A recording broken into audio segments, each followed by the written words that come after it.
غوث پاک کے دسترخوان پر پڑے ہوئے ٹکڑے یا پھینکے ہوئے ٹکڑے کھا کر پالا ہوا نہیں بلکہ پلا ہوا کتا شیر پر بھاری ہو سکتا ہے. اب سوچو کہ غوث پاک نے جس کو پالا ہو. پوری گفتگو کا خلاصہ یہ ہے کہ آپ صحبت یہاں پر سب سے پہلے ڈھونڈو کس کی صحبت میں رہنا چاہتے ہو. زندگی کے بہت مختصر دن ہیں. ظاہر سی بات ہے دھوپ میں چلنے والا چھاؤں ضرور ڈھونڈتا ہے. تو چھاؤں دیکھنے کے وقت یہ دیکھنا کہ کون سی چھاؤں لے رہے ہو, گدھے کی چھاؤں یا پھر کسی پھلدار پیڑ کے نیچے آنا پسند کرتے ہو. گدھا بھی کھڑا ہے, اس کی پرچھائیاں تو ہوتی ہیں. گدھا اگر کھڑا ہو تو اس کی پرچھائی تو پڑتی, وہاں پہ بھی چھاؤں ہے. اگر تم یہ سوچتے ہو دھوپ سے بچنے کے لیے یہ چھاؤں لے لوں تو تمہاری سوچ پر اور تمہارے انتخاب پر تو دنیا کہے گی. ہاں اگر تم نے کسی گھر کا سایہ لیا یا کوئی درخت کا سایہ لیا تو کم از کم اتنا تو کہا جائے گا کہ ہاں اس نے سوچ سمجھ کر کے چھاؤں کا انتخاب کیا ہے. لیکن میں جس چھاؤں کی بات کر رہا ہوں میرے عزیز و جن صحبتوں کی میں بات کر رہا ہوں, اپنی اس شارٹ زندگی میں, مختصر زندگی میں اس صحبت کا انتخاب کرو جو صحبت تمہیں رسول اللہ کے قدموں تک پہنچاتی ہو, نبی پاک صلی اللہ تعالی علیہ وسلم تک پہنچاتی ہو. اس صحبت کا انتخاب کرو. اور اسی لیے جانتے ہیں صوفیہ اکرام نے پیر کا انتخاب کرنا, مرشد کون ہوتا ہے اس کے لیے بھی کیا رکھا ہے جانتے ہیں؟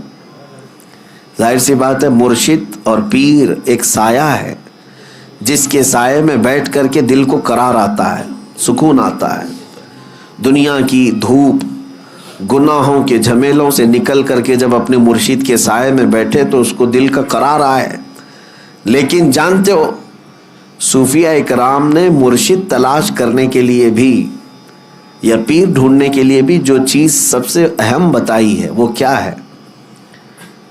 یہ علامتیں نہیں رکھی گئی ہیں کہ چہرہ گورا ہونا چاہیے, کپڑے ایسے پہنتا ہو, اتنا لمبا ہو, اتنا ناٹا ہو, اتنا چوڑا ہو. یہ سب چیزیں تو نہیں ہیں, لیکن البتہ یہ کہا گیا ہے, یہ فرمایا گیا کہ مرشد کی تلاش میں تم یہ دیکھو کہ تم صحبت میں اس کے رہنے والے ہو, اس کی چھاؤں میں بیٹھنے والے ہو. یہ ضرور خیال رکھنا مرشد وہی ہوگا تمہارا جس کو دیکھ کر کے تمہیں اللہ کی یاد آنے لگے اور اپنے گناہوں سے نفرت ہونے لگ جائے, نبی پاک صلی اللہ تعالی علیہ وسلم کے دیدار کی طلب بڑھ جائے. السلام علیکم ورحمۃ اللہ وبرکاتہ. امید ہے آپ سب خیریت سے ہوں گے. میرے عزیز بھائیوں اور بہنوں, آج کا یہ بیان نہایت ہی دلچسپ اور ایمان کو تازہ کرنے والا ہے. یہ واقعہ ہے حضرت شیخ عبد القادر جیلانی رحمۃ اللہ علیہ یعنی غوث پاک کے در کے کتے کا, جس میں اللہ تعالیٰ نے اپنے ولیوں کی عظمت اور محبت کی جھلک دکھائی ہے. ہم سب جانتے ہیں کہ اولیاء کرام کا مقام اللہ کے نزدیک کتنا بلند ہے. ان کے و آستانے پر آنے والا ہر شخص, چاہے وہ انسان ہو یا حیوان, کسی نہ کسی صورت میں فیض پا لیتا ہے. غوث پاک کے در کے کتے کا یہ واقعہ اس بات کی واضح دلیل ہے کہ اللہ اپنے محبوب بندوں کی نسبت کو کس طرح شرف عطا فرماتا ہے. آج کے اس بیان میں حضرت مفتی سلمان اظہری صاحب بڑی محبت اور ایمان افروز انداز میں یہ واقعہ بیان فرما رہے ہیں. یقیناً جب ہم سنیں گے تو ہمارے دلوں میں نہ صرف اولیاء اللہ کی عظمت بڑھ جائے گی بلکہ یہ بھی سمجھ میں آئے گا کہ اللہ کے نیک بندوں سے جڑنے کا کیا فیض ملتا ہے. تو آئیے دل سے توجہ کے ساتھ اس ایمان افروز واقعے کو سنتے ہیں اور اپنی زندگی کو اولیاء کی محبت سے منور کرتے ہیں. تو چلیے اس بیان کو شروع کرتے ہیں. یہ صحبت کا اثر ہے, ورنہ صرف ناموری ہے تو پھر تم اس کی صحبت میں جا کر کے بھی کچھ نہیں اٹھا سکو گے.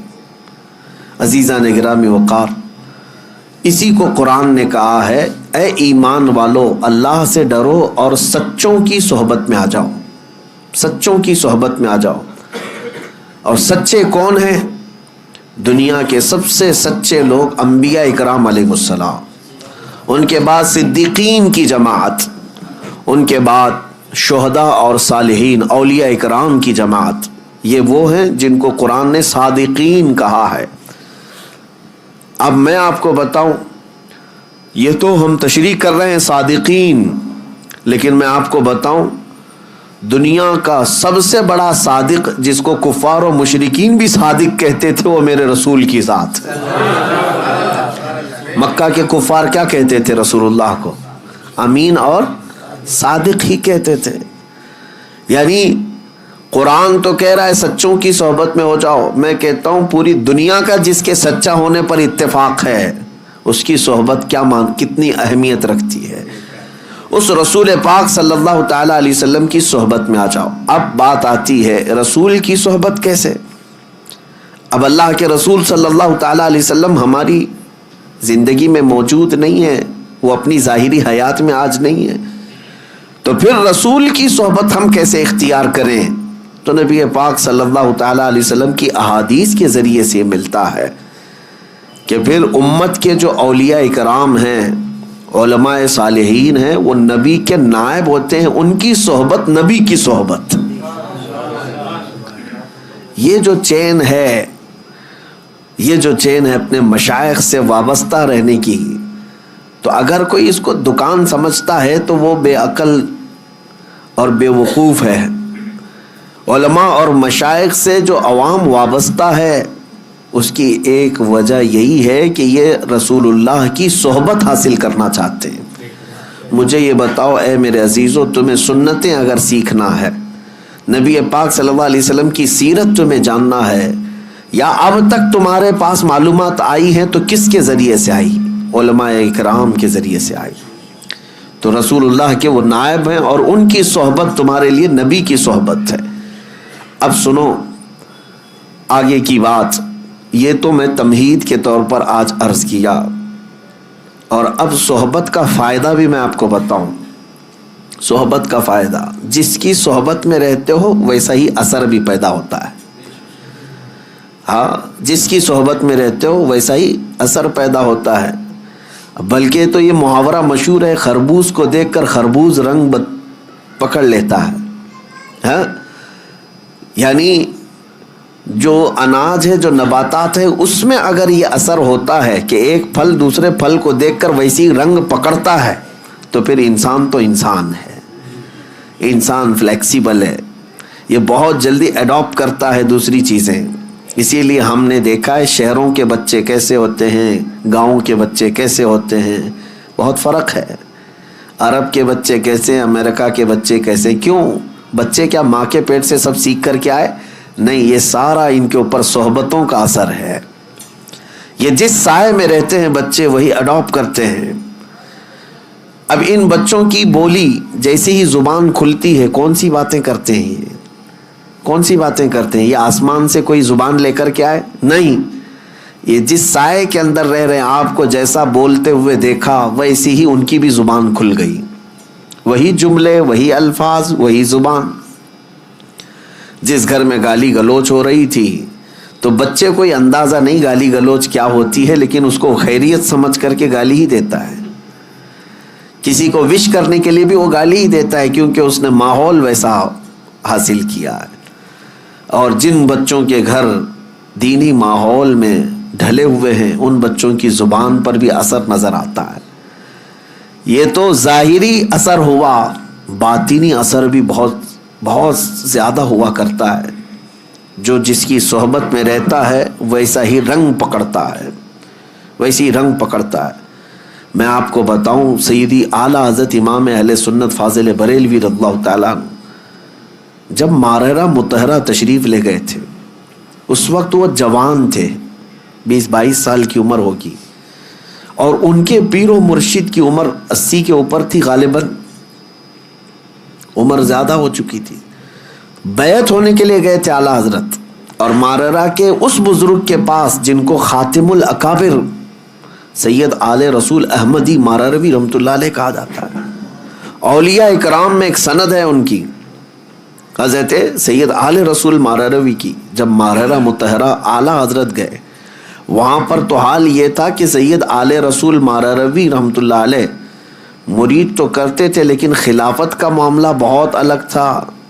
ہر کسی کو خلافت کا پٹا نہیں ڈال دیا جاتا تھا. کسی کو 10 سال 12 سال مجاہدے کرواتے وہاں خانقاہ میں رکھ کر پھر خلافت دیتے تھے. لیکن اعلیٰ حضرت جب گئے تھے وہ کمرہ آج بھی وہاں ماہرہ میں موجود ہے جس حجرے کے اندر اعلیٰ حضرت اور ان کے پیر و مرشد صرف 2 ہی لوگ بیٹھے تھے. بیعت کیے، مرید تو ہوئے اور پیر و مرشد نے ساری خلافتیں اسی مجلس میں دی. اب جو بات میں کہنے جا رہا ہوں وہ توجہ. 22 سال کا نوجوان امام اہل سنت احمد رضا خان اور 80 سال سے زیادہ کے بزرگ حضرت سید آل رسول مارا روی رحمۃ اللہ علیہ. 20 سال اور 80 سال میں فرق ہے کہ نہیں ہے؟ جوان کیسا دکھتا ہے، بوڑھا کیسا دکھتا ہے. اعلیٰ حضرت جب وہاں پر بیعت کر کے خلافتیں لے کر کے جب حجرے سے باہر نکلے، دروازہ کھلا تو بہت سے لوگ باہر کھڑے تھے. سیدی آل رسول مارا روی رحمۃ اللہ علیہ کے مریدین، وہاں علماء اور صلحاء بہت سارے موجود تھے. دروازہ جیسے کھلا پیر اور مرید دونوں باہر آ رہے تھے. اب سنیے جو بات میں کہہ رہا ہوں، تاریخ میں لکھا گیا ہے کہ سبوں نے کہا کہ دیکھ کر کے یہ اندازہ نہیں ہو رہا تھا، دونوں کی شباہت ایک سی لگ رہی تھی. دونوں کی شباہت ایک جیسی لگ رہی تھی. یہ چند لمحوں کی صحبت مرشد کی 22 سال کے جوان کو خاتم الاکابر کی شباہت عطا کرتی ہے. یہ باطنی صحبت ہے، یہ باطنی صحبت ہے. اور صحبت کا اثر میں آپ کو بتاؤں، بد ہیں تو کیا ہوا، صحبت اچھوں کی ہو. اسی لیے اعلیٰ حضرت نے کیا کہا ہے، کیسے آقاؤں کا بندہ ہوں رضا، بول بالے میری سرکاروں کے. میرے عزیزوں، سلطان الاولیاء غوث العظم دستگیر رضی اللہ تعالیٰ عنہ کا ماہ مبارکہ چل رہا ہے. 2 باتیں عرض کروں گا. میں آج آپ کے درمیان صرف اور صرف برکت حاصل کرنے کے لیے آیا ہوں. کافی دن ہو گئے تھے. 2 چیزیں مشہور ہیں غوث پاک کی زندگی کے واقعات میں، بہت سارے کرامات بہت سارے ہیں، اس میں سے 2 میں آپ کے سامنے رکھتا ہوں. ایک بار اپنی خانقاہ میں سلطان الاولیاء سیدنا عبد القادر جیلانی رضی اللہ تعالیٰ عنہ آرام فرما رہے ہیں اور محو خواب ہیں، اور آپ کو سوتے ہوئے دیکھ کر کے ایک چور اندر داخل ہوا. مشہور ہے اس چیز کو، آپ نے سنا ہے. وہ چور آپ کا جبہ چرانے آیا تھا. سنا ہے کہ غوث پاک کا جبہ بڑا قیمتی ہوتا تھا، ایک بار چوری کر لے تو پھر پوری زندگی اس کی چل پڑے. کافی قیمتی ہوتا تھا. تو چور اندر داخل ہوا، ابھی وہ جبہ ہاتھ میں اٹھایا ہی تھا کہ دروازے پر دستک ہو گئی. تو غوث پاک رضی اللہ تعالیٰ عنہ نے آنکھیں کھولے بغیر کہا آ جائیے اندر. دروازہ کھولا، اندر آئے ایک صاحب. وہ کون تھے؟ حضرت خضر علیہ السلام تھے. حضرت خضر علیہ السلام آئے اور کہا سیدی، کس سے؟ حضرت شیخ عبد القادر جیلانی رضی اللہ تعالیٰ عنہ سے. کہا بصرہ کے یا کسی شہر کے قطب کا انتقال ہو گیا، وہاں پر قطب اب کون ہوگا؟ یہ تعینات جو ہوتے ہیں، ہر شہر میں ایک قطب ہوتا ہے اللہ کا، ایک ولی ہوتا ہے. یہ غوث العظم دستگیر رضی اللہ تعالیٰ عنہ کے زمانے میں تصرف اللہ نے ان کو عطا کیا تھا.